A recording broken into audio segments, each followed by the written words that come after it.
Good afternoon or good evening if you're watching from Moscow or places in Europe. Welcome to this edition of the Scott Ritter Show.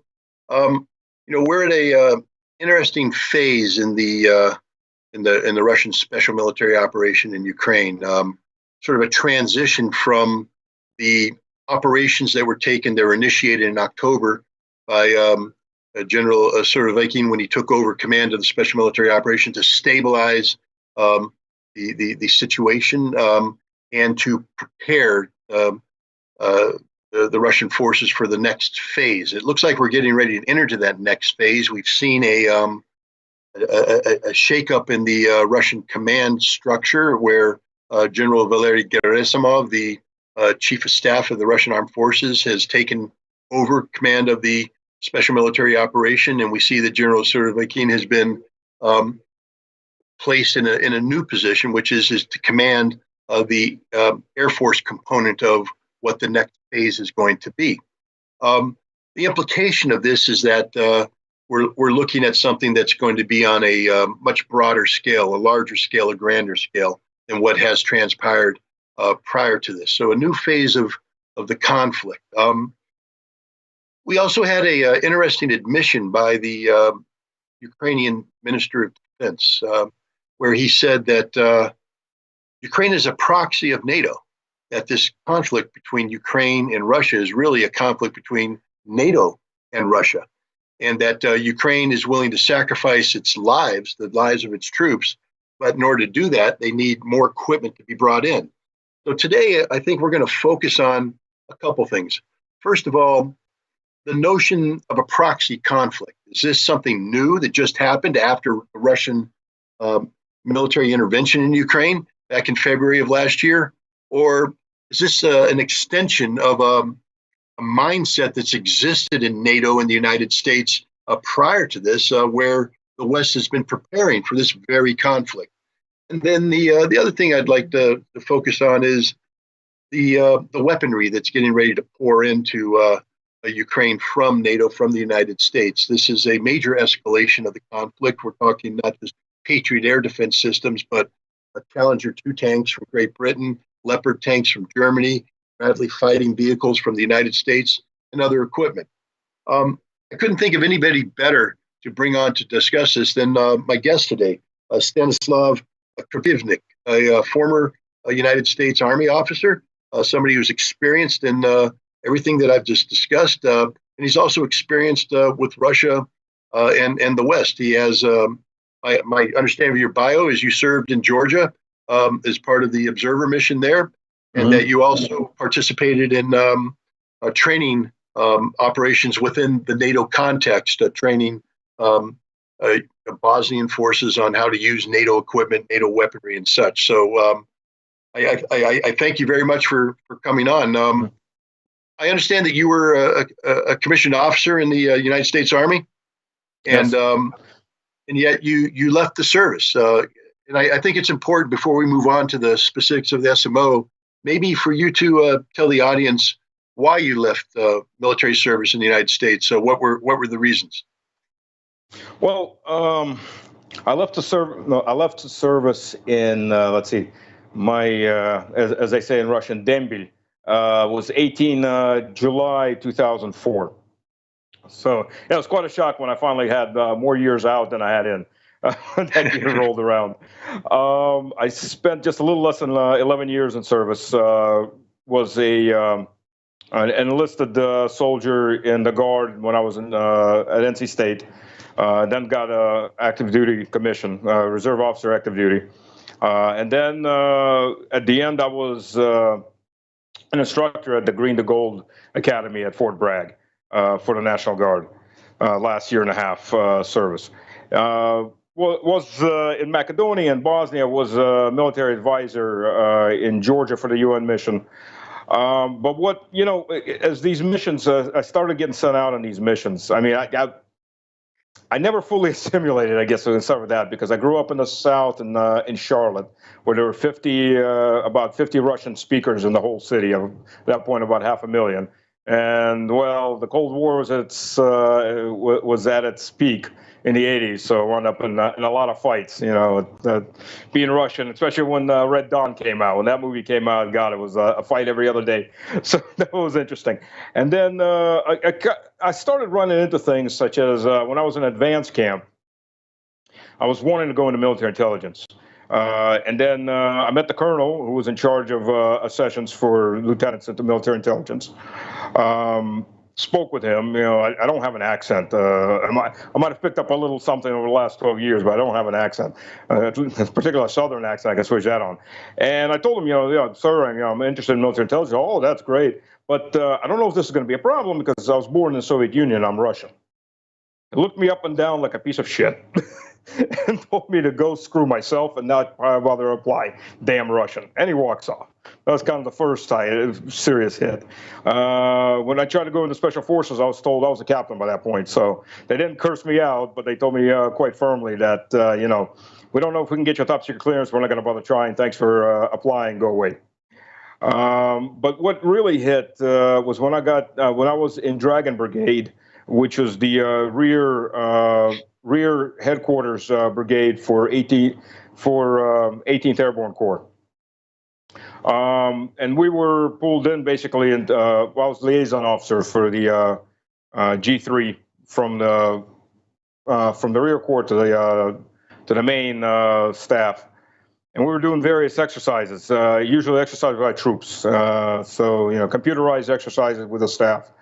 And constantly, these exercises were all fighting the Russian army. Yeah, they chose different terrain features. They never said the Russian army, but it's the Russian army structure. They used Russian generals, bios Russian generals.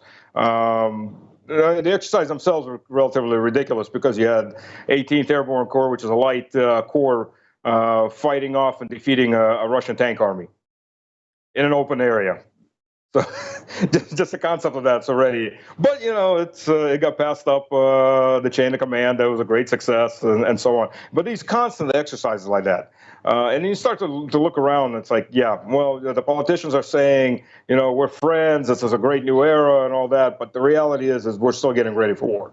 We're not getting ready for war with China. We're not getting ready for war with whomever else. The only exception was the 6 months before Iraq. So we were planning out the invasion of Baghdad.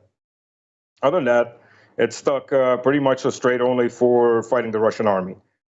And then in places like Yugoslavia, when I was there, I start speaking with the locals because Serbian is close enough to Russian. You can maybe not understand all the details, but you definitely get the gist. And a lot of people there speak Russian, and then the reality floods in.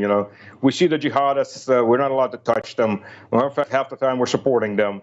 We see who what they're doing against the Serbs, but okay, so ignore it, drive by, things like that, and it just started to wake up. And when 99, when Clinton was bombing Yugoslavia, that really hit home because I had a lot of Serbian friends in the U.S.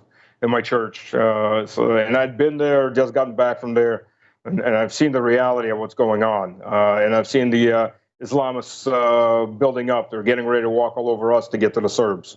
They're bringing T-55s from Egypt, as an example, and all of that. So that pretty much did a good job opening my eyes on a lot of things. It's interesting because when I was in the 80s, at the National Training Center, we had the OPFOR, which was organized to be 2 Soviet motorized rifle regiments. So we weren't making any bones about who we wanted to fight. We were fighting the Soviets. That was all we were trained to fight. But when but the difference was, for instance, if you go to the Berlin Brigade, they had a Detachment A, which was a top secret special forces detachment. And many of the people in that detachment were people born on the other side of the Warsaw Pact. In fact, they actually had a couple guys in the 70s who fought with Germany during World War II. Funny story about they were saying how they wanted anybody who had jumped into Normandy could go back for one of these anniversaries, or anybody fought in Normandy. And there were a couple older Special Forces sergeants who raised their hand. The guy turned to one and said, "You're a German. What do you say?" And he said, "Well, I was at Normandy, but I was on the receiving end." But he was in the U.S. Army with top secret clearances and one of the most secret special forces units around. And when I carried out weapons inspections in the Soviet Union, we had foreign area officers, Soviet foreign area officers. Half of them had Russian names. They spoke fluent Russian because they grew up speaking Russian. So I don't understand that when we were actually enemies with the Soviet Union, we were far more tolerant of people with a Slavic background and joining and participating.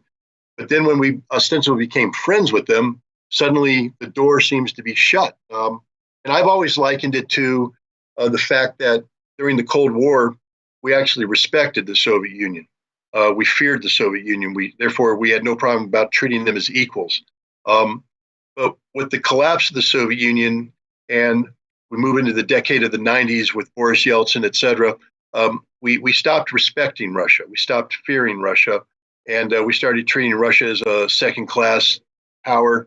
And when that happens and you lose that respect, it isn't just a political thing. It appears that it seeps down into the military itself, where one would think you would be a perfect candidate for special forces, native speaker, loyal American. We could use that, but they rejected you. And it appears that, and this is what I'm going to get onto the present situation. It appears the United States, in the post-Cold War environment, has always been preparing to fight Russia. That there was never a period of time where we said, no, we can be friends with Russia, we can peacefully coexist with Russia. We've always viewed Russia as the enemy.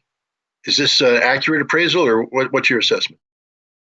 From the elites, yeah, I think that is an excellent appraisal. The people, I think that everybody took a deep breath. The Cold War's over, so we can go on with our lives and forget about it.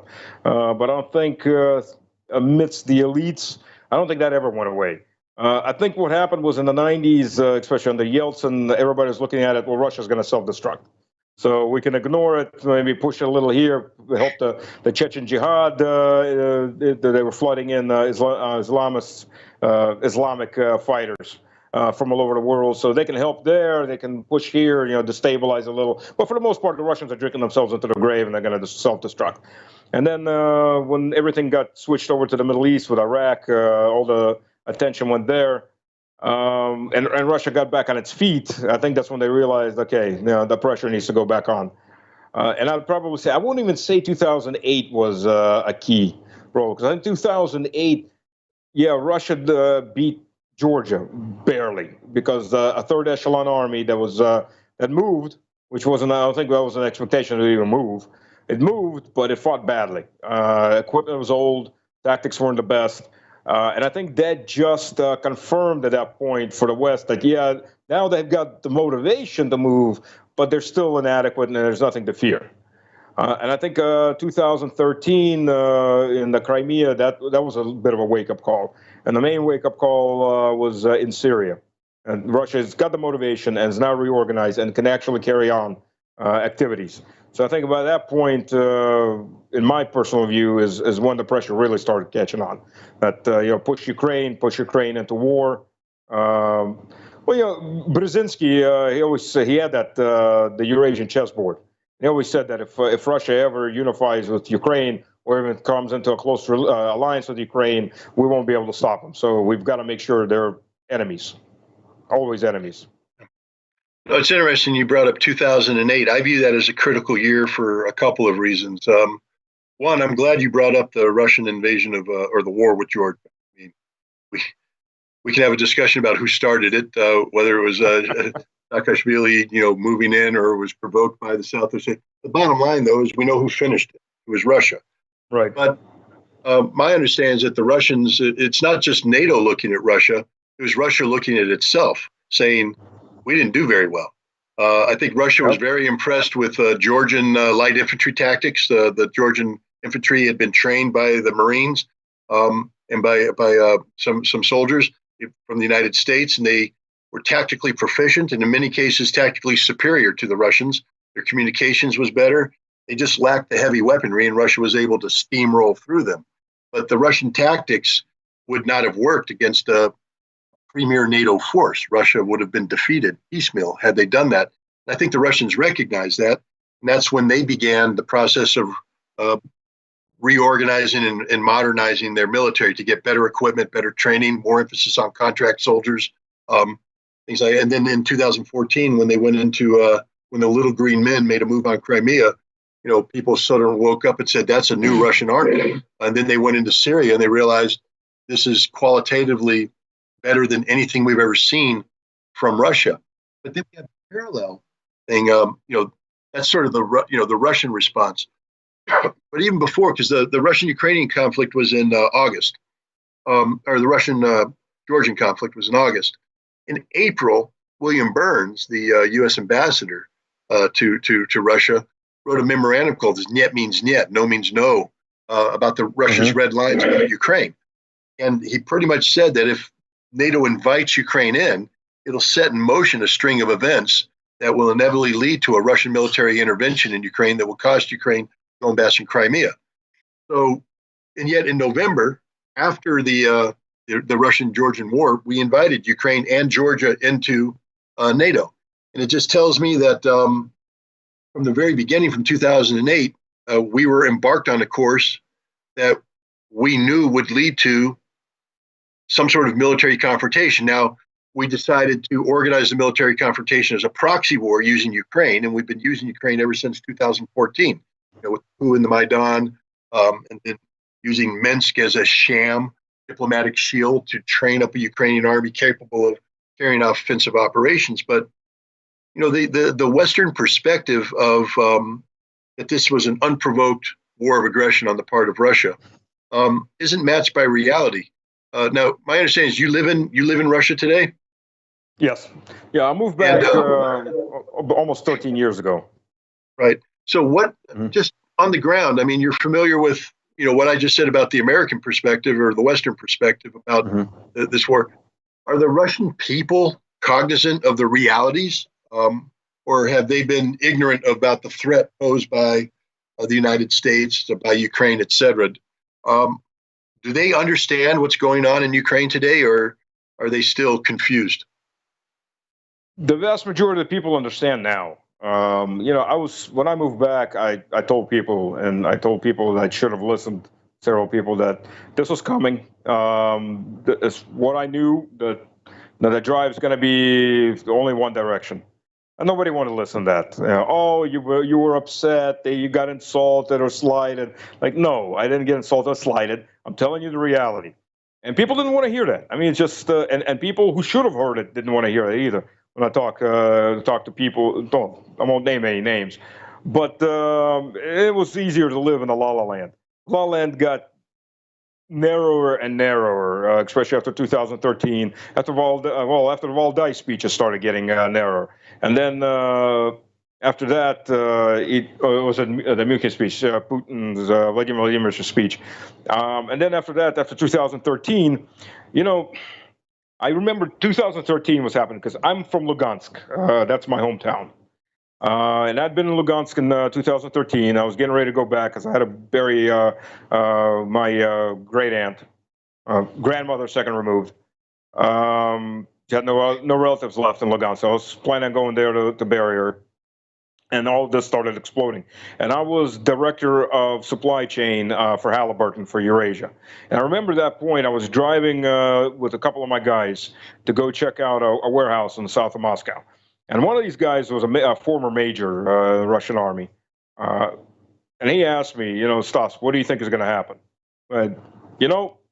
Sasha, it's going to be a major bloody civil war. Like, how can you say that? How can I say that? Because I know who's behind this, and I know what the drive on this is. Like, no, we can't believe it. It can't be that bad. Well, that was 2013, and we saw what happened over the next 8 years. So I wish I had been wrong. I very much so wish I'd been wrong. But history played out. History played out.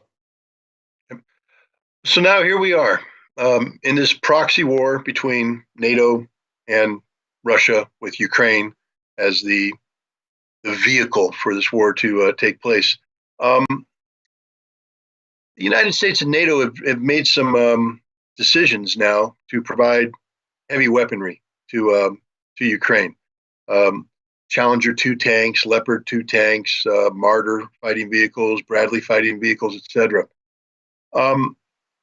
as somebody who's familiar with this equipment, um, I guess two questions. One, what is the ability of Ukraine to absorb this equipment in a meaningful fashion, to turn it into a viable weapon on the battlefield?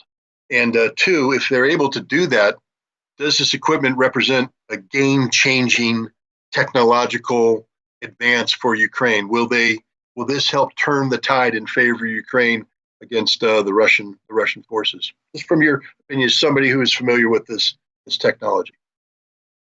Well, Major, as they say, an army lives on its belly. So logistics wins wars, logistics loses wars, and I cannot imagine a worse logistic situation than in Ukraine.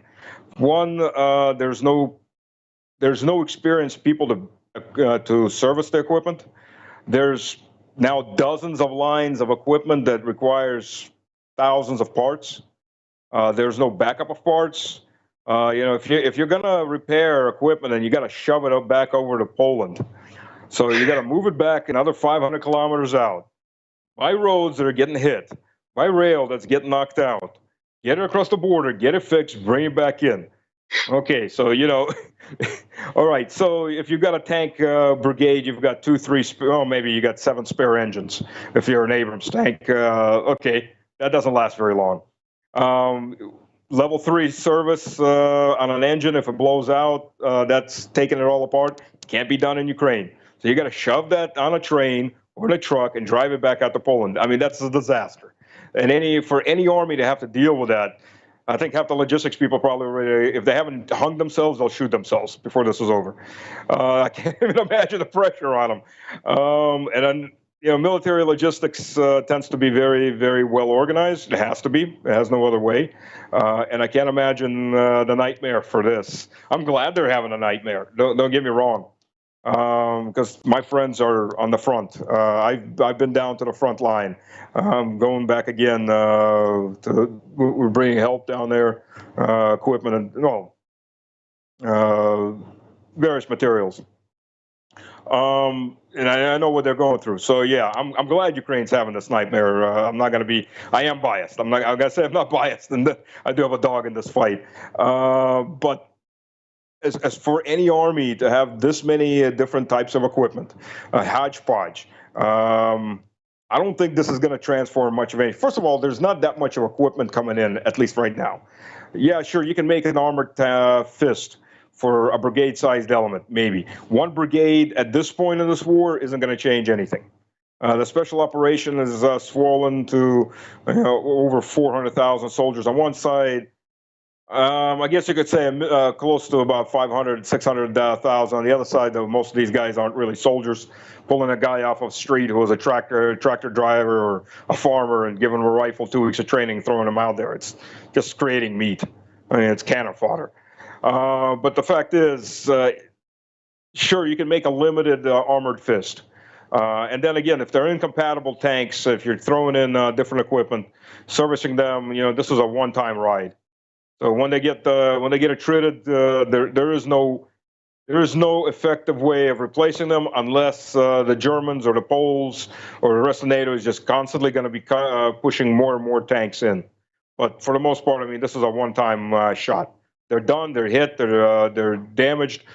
They're not going to get pulled off the battlefield and sent back in any kind of volume back up to Poland. Not in my opinion, anyways. I don't think that's going to happen. And if they're on the defensive, then there's absolutely no chance of that equipment ever getting reinstated. Now, when you were in the Army, did you ever go to the NTC? Did you ever do a rotation through NTC or the equivalent? Well, equivalent in Hohenfels. Okay, yeah, okay. The reason why I asked the question is, I would imagine Army training, like Marine Corps training, tries to be as realistic as possible in terms of intensity, operational tempo, etc. How often did things break? Well, let's begin with this. When I got to Germany, my first shock was my first tank platoon, a brand new second lieutenant out of Armor School of Fort Knox. I get to Germany. My first tank platoon, out of 4 tanks, I had 1 reliable tank, 2 questionable tanks, and 1 tank that was always broken. And the reason for that was we didn't have spare parts. I mean, as stupid as that sounds, and I explain that to people because they think, oh, America's got this huge budget, the army's full of everything, everything. Is like, no. By the time the contractors and everybody up top takes their share and their rollback and kickback and whatever, but what gets down to the line units is squat. My pads on my tanks, our entire company had no pads. So our cooling tubes on our tracks were getting crushed. So the bolts were overheating and the tracks were coming apart. So we finally get these pads in, just as a great example for the audience. We finally get these pads in, and they come in on Friday at 5 p.m. The XO of the company decides he wants to go drinking. So the hell about grabbing a couple enlisted and moving all these pads under lock in the garage, the company garage. He just leaves them out there. Next morning, Monday morning, Alpha Company has nothing. Beta Company has all brand new pads. my NCOs were great scroungers. When you start explaining scrounging, like, we're just stealing from each other to make ends meet. And it's ridiculous. So, yeah, when it comes to an Abrams tank, the average is, or the rule of thumb is, for every hour of use, 2 to 3 hours of maintenance. That's now, if you're a Ukrainian soldier, let me put it this way. Were the people who maintained your tanks, were they just guys that you recruited from auto mechanic school, guys who could repair, or did they have to get trained on doing this? Were they, was this a secondary skill, or did you have dedicated maintenance people? No, first of all, we had dedicated maintenance people, absolutely. MOSs were strictly maintenance people. These guys didn't have any secondary MOSs as far as I knew. So from day one, from after basic, they went to advanced individual training, and that was all maintenance. So these guys are experts. Now, if it's a Leopard 2 or one of these other tanks that's a diesel engine, at least there's a crossover. If you can fix a diesel engine in a truck, you can fix a diesel engine in a tank because the concept's all the same. Now you throw in Abrams, that's a jet turbine engine. That's a whole different animal. That's a whole different level. You need aircraft mechanics for that, flat out. Yep. Never mind, you also need jet fuel to run it. Diesel doesn't work. So, which is, by the way, just another insane level of logistics when you have to have a separate fuel train, a giant separate fuel train. The Abrams tank, to turn over the turbine once for it to turn over. So you switch the tank on, the first rotation drinks 6 gallons or 24 liters of jet fuel. It goes down quick. after that. Yeah, but it's 6 gallons for the first rotation. So you keep switching it on, switching it off. You're going to go through fuel like crazy. But tanks go through fuel like crazy because when you're fighting, you're not going in a straight line. You're going forward, back, left, right, forward, back, left, right. You're really not going that far forward, but you're doing a lot of maneuvering and a lot of idling. But now, when you trained in Hohenfels, the training area, would your tanks go on well broken in trails and across known terrain features and such, or were you just freewheeling going across country? And what I'm trying to get at is I think there's a difference between training, even realistic training, and combat operations, and the wear and tear it puts on vehicles. That in combat operations, there are no rules.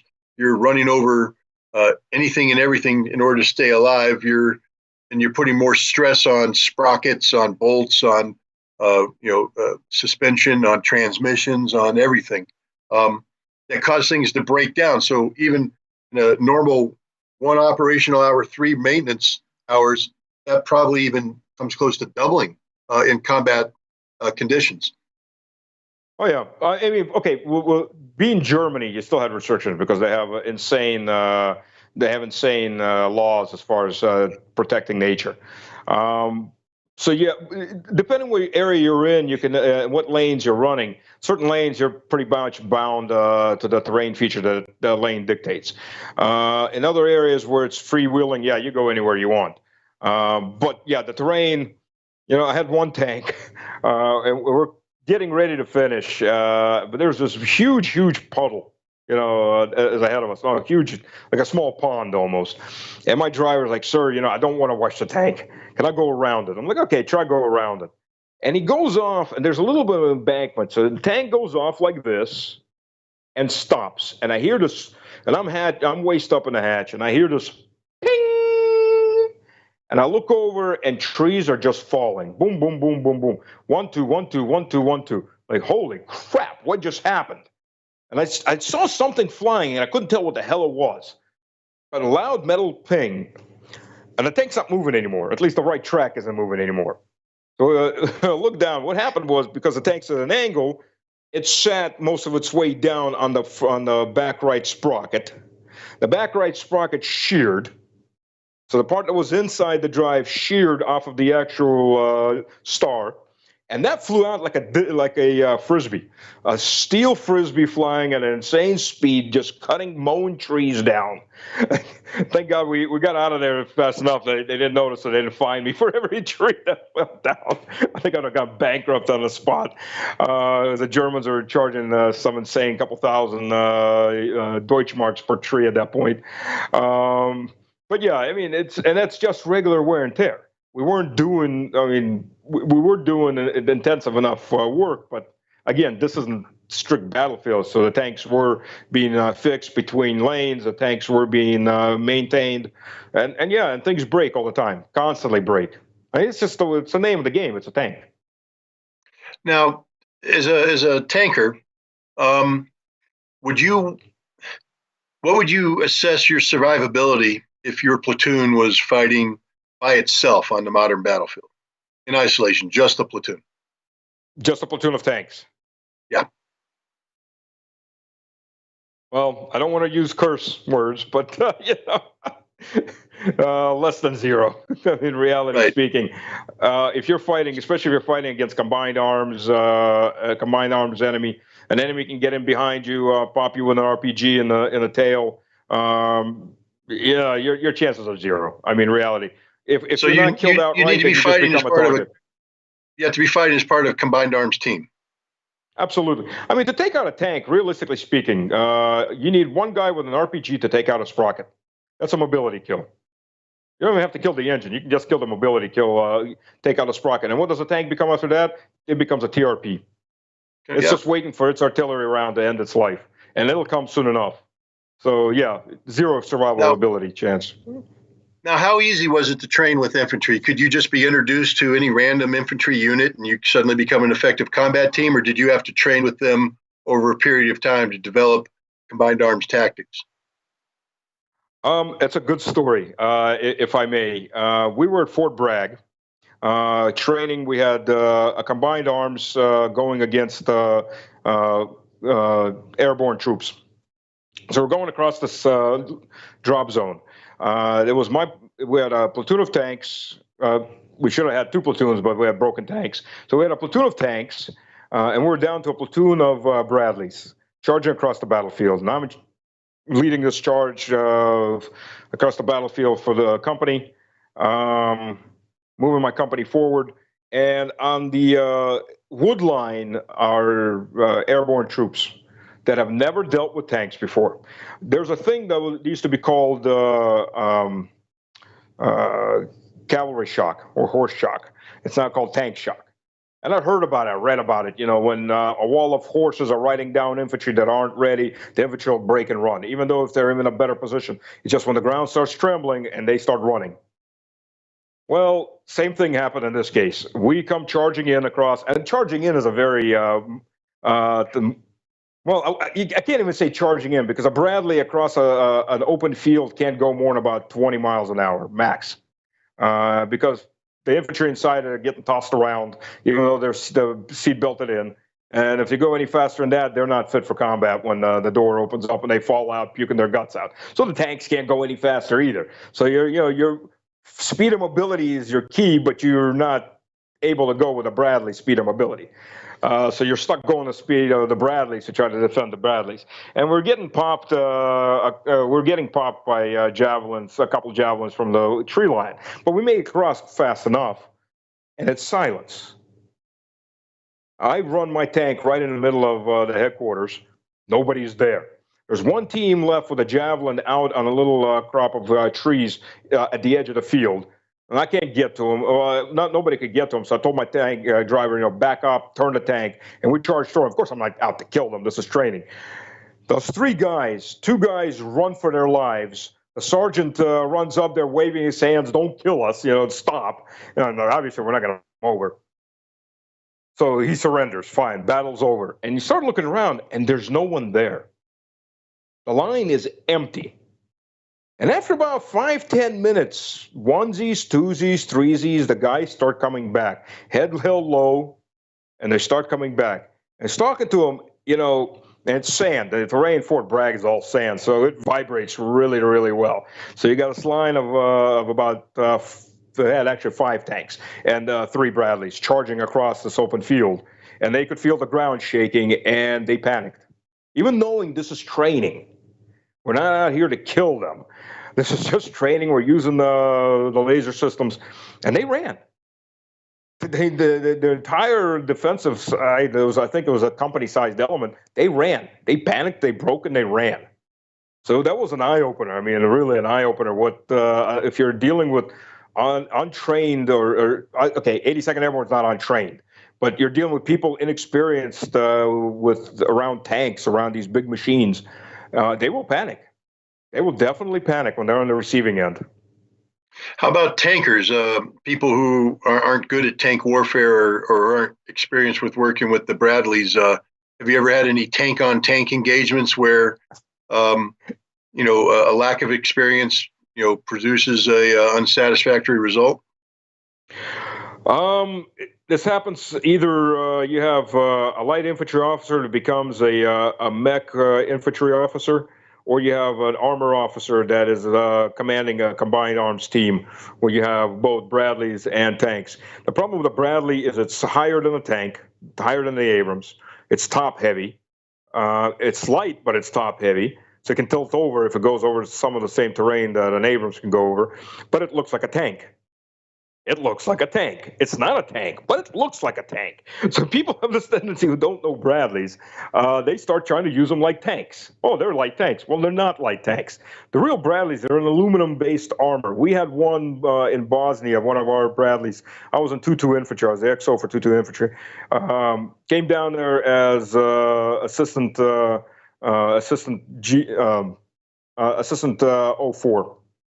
for the brigade.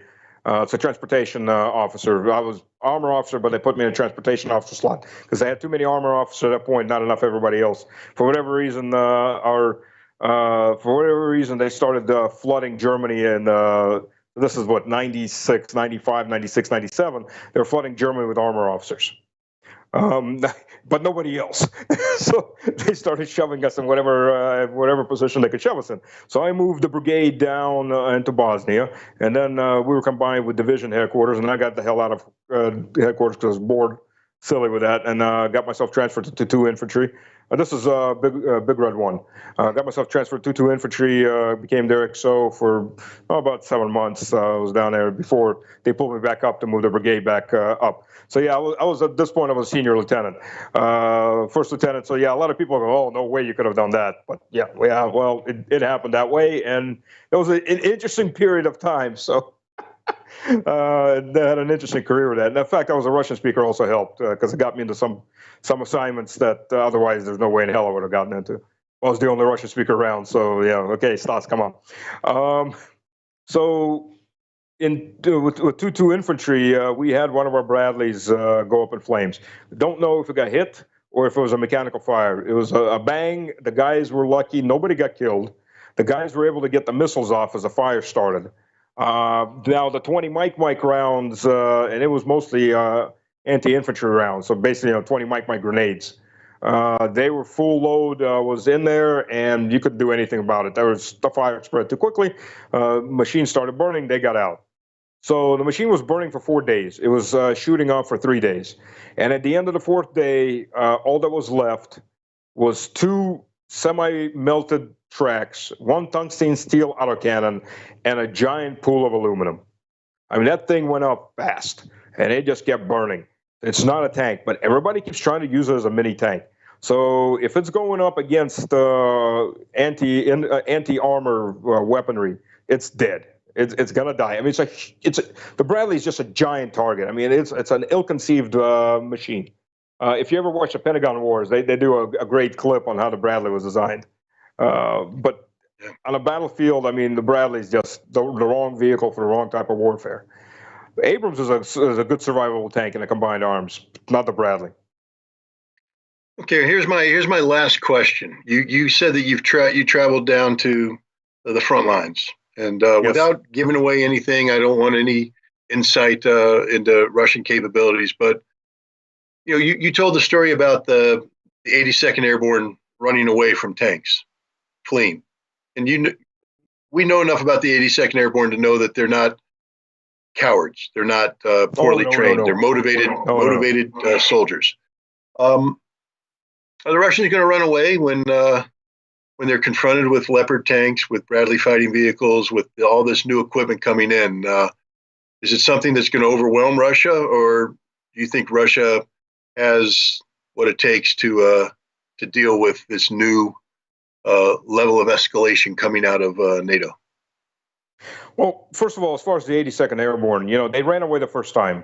When we replayed the exercise, second half of the day, nobody ran. Because the tank shock, it's usually an initial when people have never faced tanks charging into them. That's one. Two, not to stroke my Russian ego here, but Russians we don't like giving up. It's just surrender is just a bad word, and which is why this war is going on so much. Because on the other side, we have also Russians. Ukrainians are Russians. And we're fighting, it's a civil war, basically, here, plus NATO.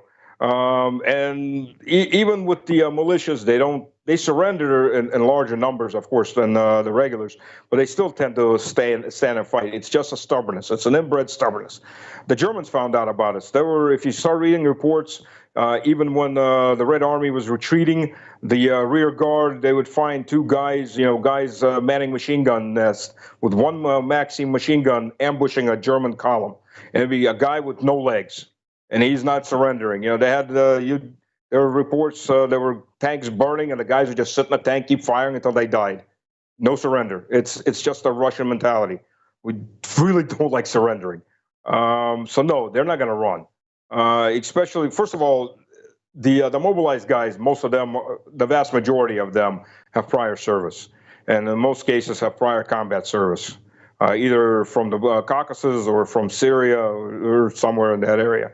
So these aren't green guys that just came off the street. So no, they're not going to run. They're going to take the hit. They're going to absorb it as much as they can. They may break if it's a big enough hit, but they'll stand and fight.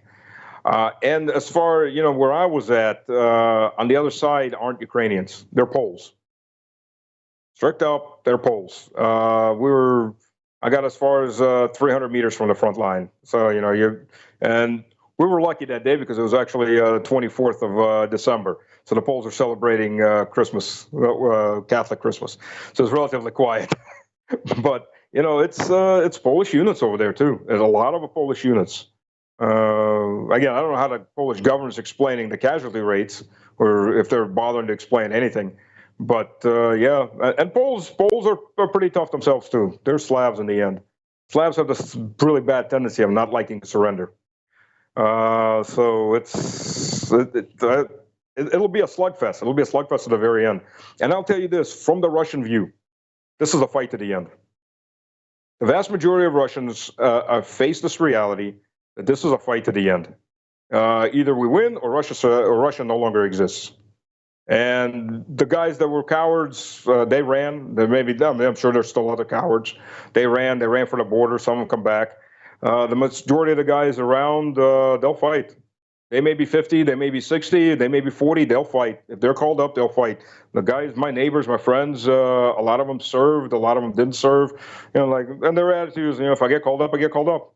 I'll go serve.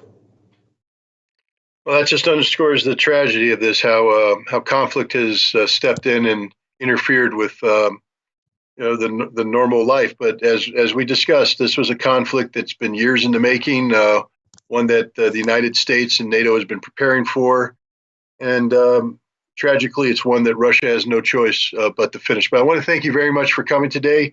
My guest has been Stanislav Krapivnik. I really appreciate your insights, and I think the audience did as well. So that's been the show. Thank you very much. Remember, knowledge is power. Thanks for tuning in.